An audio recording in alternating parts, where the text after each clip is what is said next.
Hispanic heritage is beautiful. Its history fills Colorado. Part of our DNA. These stories matter. Sharing Nuestra Cultura, our culture, will keep this rich history alive. When we think of Denver's Hispanic and Latino communities, Denver's Santa Fe Arts District is at the heart of it. Including here at Su Teatro Cultural and Performing Arts Center. Performances that tell the story of sharing Nuestra Cultura, our culture, have taken place on this stage and throughout Colorado for years. People all over this state are honoring their roots and making some of the old traditions that we know better today. And we saw it firsthand with one group who's hoping to change what mariachi looks like. Same note again. Traditions often go unchanged. 1, 2, 3. But some of them are meant to be broken for the better. And here, getting better begins at practice. Led by director Pam Linyan. Allie, let me hear you. She makes sure everything is done like it is in Mexico. Pam preserves tradition with a twist. Here we go, 1. People need to know that women can do this. Women have this passion for this music. It was just something I jumped on. I was like, yes, I want to be a part of it. Well, I am all for women empowerment. I guess I like being a pioneer, in a sense, starting new things. Since its inception, mariachi has been dominated entirely by men. There are people that snicker, men, that snicker in other mariachi groups. I can't lie and say that we're totally accepted. Men are tough to find in this group. As the only guy, Johnny Pacheco has earned a few nicknames. Johnny Serrano, Johnny Jalapeño. In this group of girls, he can't 'Cause I'm hot. catch a break. Pam's used to classroom jokes. She's a retired teacher. Many of her bandmates are former students she's known since they were 4. It makes practice feel like a family reunion. She's my sister.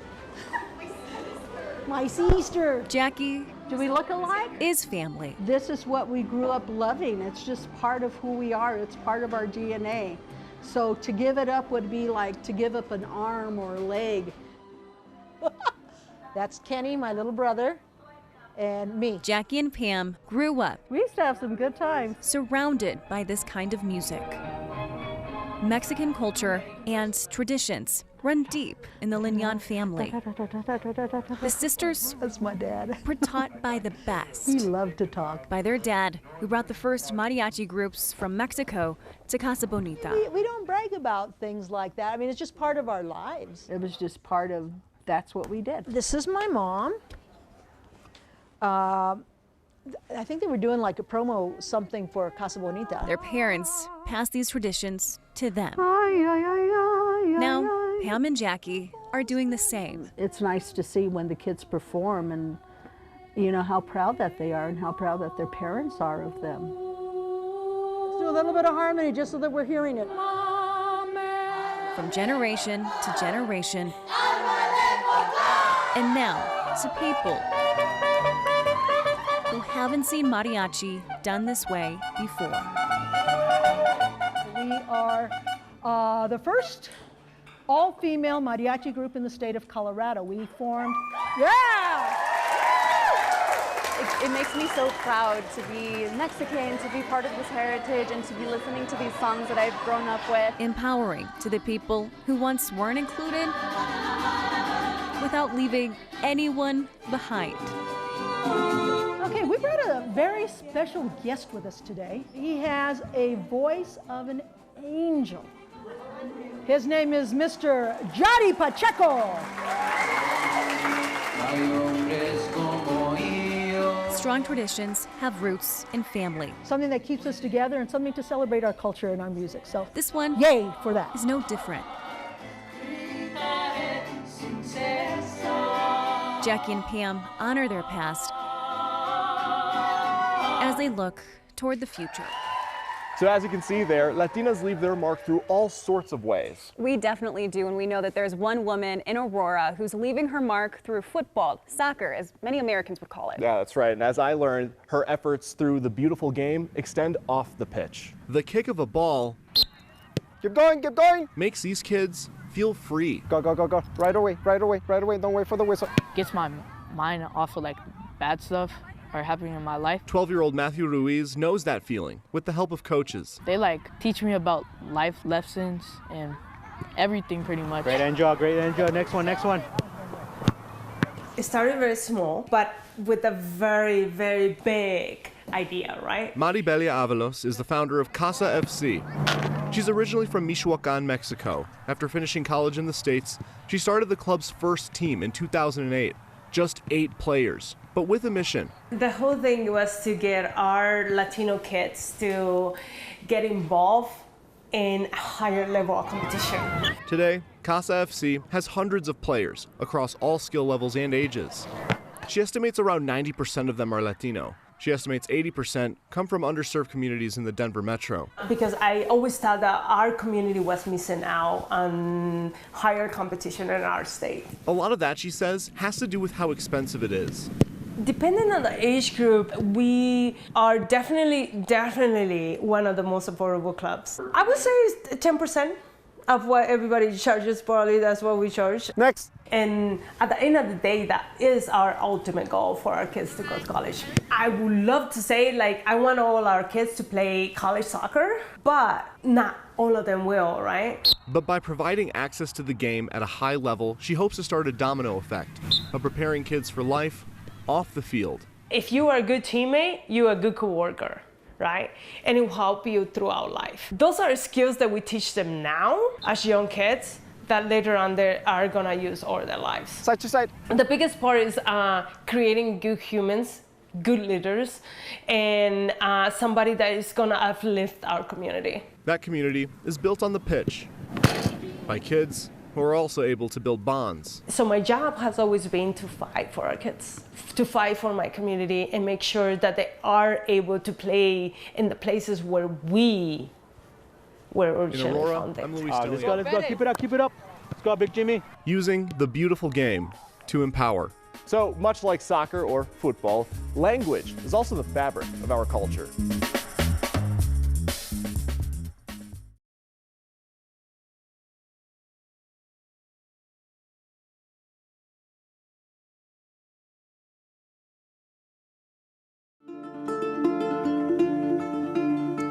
Welcome back. Down in the San Luis Valley, we know that Hispanic history is everywhere. That's right, and Jeremy Jojola shows us the beautiful and unique Spanish dialect, but also how it's fading away. To find the spirit of the San Luis Valley, you can look to its vast blue skies. Walk among its lush lands and silent, sacred spaces. If you want to know about the history of Colorado, you have to know about the Spanish speakers in the South. And listen to the elders. The valley's spirit is also found more than 200 miles away in a living room, just outside of Denver. And what did you say to her, buddy, when you decided to ask her out? What did I say to her? Yeah.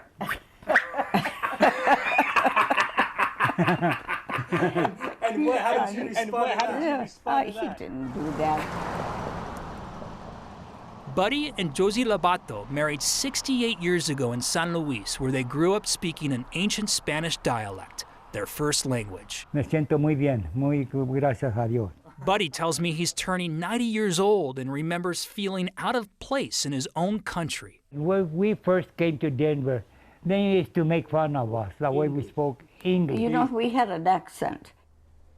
Listening to them feels like a warm, familiar blanket. Buenos días, viejito. Hello, honey, ¿cómo te va yendo, baby?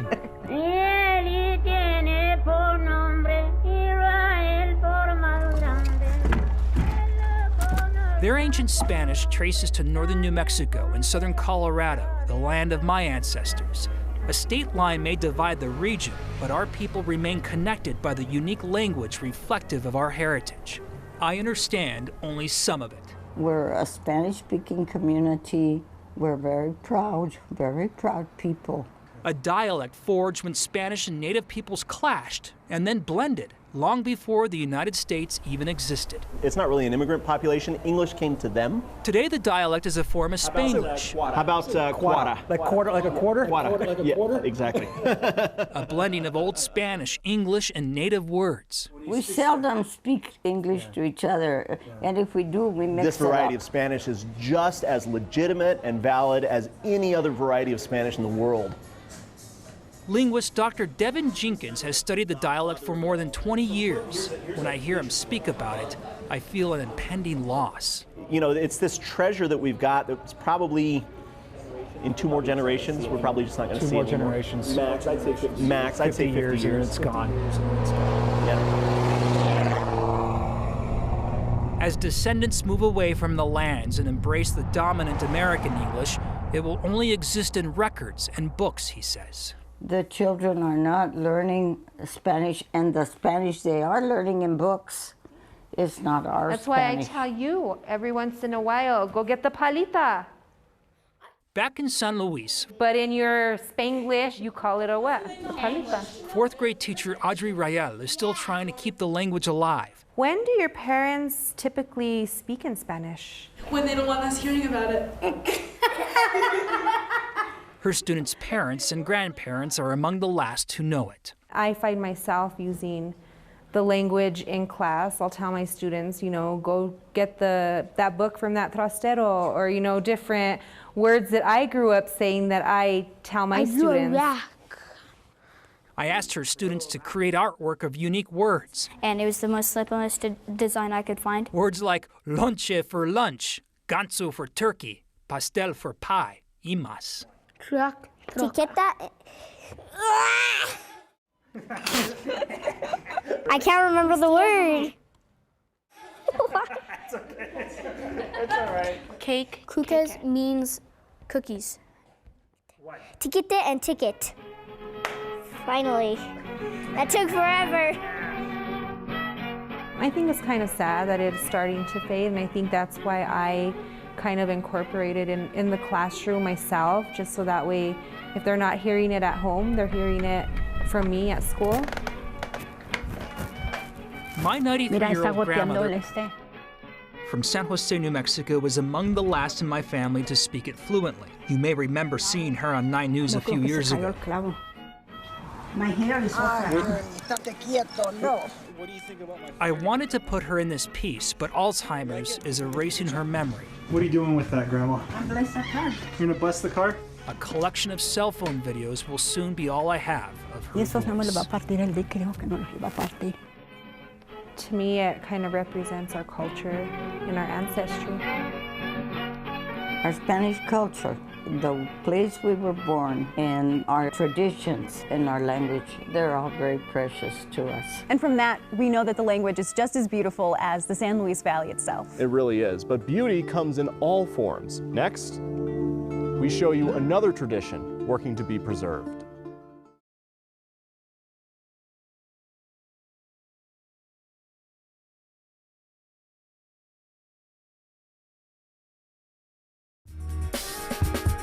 Thanks for coming back to Su Teatro, home to all sorts of art. Speaking of which, art comes in all different forms, but I bet you haven't seen this kind. Yeah, and our Delisa Irizarry spoke to a woman that has a very specific art form and how she's protecting it.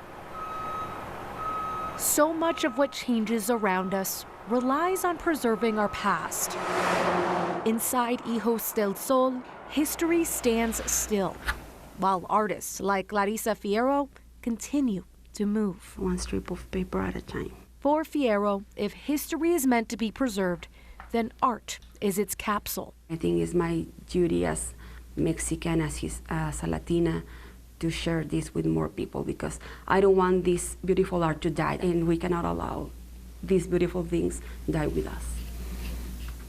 With each intricate step, this is called filigrana en papel, or quill in paper. Fierro does her part in keeping culture alive, while those at Hijos del Sol make sure it does more than just live. I think it's essential to honor the heritages of the various cultures of Latin America And the best way to do that is to purchase the works of the artisans who've been carrying on these traditions through the decades, through the centuries. I'm proud for all of the artisans and what they represent, and their capabilities and their creativity, their expertise in their areas is very impressive. Adriana Abarca is the founder for Hijos del Sol. She created this space so that Latino art has a home to be celebrated. It fills me with joy every time I'm in here. It's vital to preserve our humanity, to preserve what makes us unique as humans, and art is so essential, so key.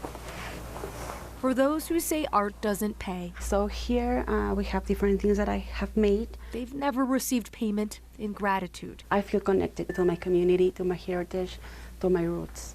That's what I feel here. Here is where Fierro will continue to create art she vows will always have a piece of her culture within it. I love to share my Mexican heritage, and that's why I always focus my work, all my work, in my Mexican art, the traditions and everything that we have to share to the world. And even as we make space for our past, there will always be room to grow. What I love about that is that she saw a problem and she felt compelled to make a change. Absolutely. So did one farmer that Cole Sullivan talked to. The path to this greenhouse wasn't easy. We got some stuff growing here, some more stuff farther down. We harvest everything on Mondays. Every plant inside. We have some more basil coming up here, our mizuna. Shows Roberto Meza. This is arugula, peas. His dream is starting to grow. It's been a seed for so long, and it's finally sprouting some roots and some shoots. His budding farm harvests microgreens for salads in the city. A former MIT grad student. My background is actually in the arts. I was an artist in New York City. Meza taught himself the art of farming. Watching YouTube videos in the beginning. As an immigrant and first-generation farmer, he needed seed money. We gave them our business plan. We did a whole budget, forecast, and pro forma, and we were denied the loan. Loan after loan, denied.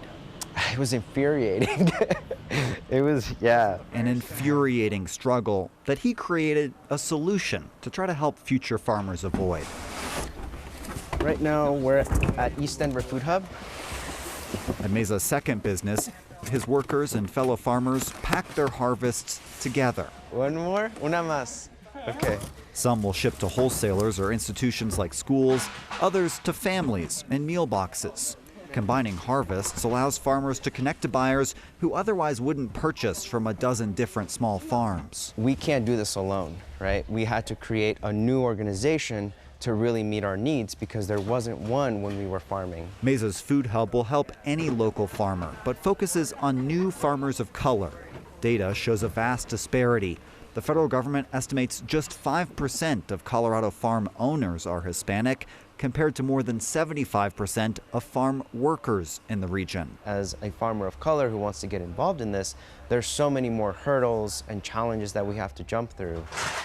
Working in the Food Hub also means these farmers can show bankers they have buyers lined up before they even plant a seed, helping them secure loans for land. One of the dreams that I have is for farm workers who want to participate in their own business to become farm owners. A dream in every box of food and a future with more farmers like Roberto Meza.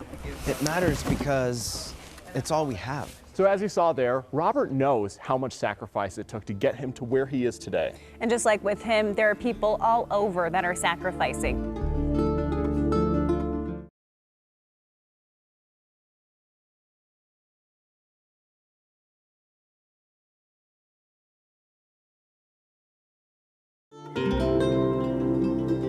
Bienvenidos otra vez. That means welcome back again. So many of us think about the sacrifices of our parents, abuelos, ancestors. Ann Herbst takes us all the way to Palisade to show us the meaning of a sacrifice like that. Sometimes good news comes with a little bit of bad. When almost all of the Palisade peaches are picked, it signals the end of summer, almost as much as a calendar date. The end of one thing leads to the best thing for many farm workers in Colorado. Me siento contento de que se haya terminado la fruta. Luis has been away from family in Mexico for the better part of a year. Febrero, marzo, abril, mayo, junio, julio, agosto, septiembre. Vamos a cumplir en octubre son 9 meses. It's about time to go home. El contrato se vence el 30 de octubre. O igual me emociona ir para allá y estar con ellos, con mi esposa y mi hijo. His father-in-law, Adolfo, is just as excited. Es una fiesta cuando llegamos nosotros. Es muy emocionante. Compras cositas para llevar a la familia, unos tenis o cualquier regalito, un reloj, lo que sea. Eso es lo que tengo yo, que tengo muchos sobrinos. Somos una familia muy grande. Y ya cuando menos a cada quien una chanclita o algo. Ahí van todos los tíos y tíos, aunque es muy... Y en la mañana estaba arreglando la maleta y ya se siente ya la emoción así de estar esperando ese día. They're here for us. Y aquí al terminar sabemos que toda esa fruta llegó a manos de otras personas que lo pudieron degustar. But really, they're here for the ones they leave behind. So yeah, while this might be a sad goodbye to summer for some, it's the happiest hello for so many others. Estar con ellos es lo más favorito para mí. No precisamente un lugar, pero estar con ellos es lo mejor. From the Front Range to the Western Slope, it's not hard to see how our culture, Nuestra Cultura, has shaped Colorado. Absolutely, and maybe even in ways that you didn't expect. Thank you so much for taking some time to learn more about our heritage. Gracias y adiós.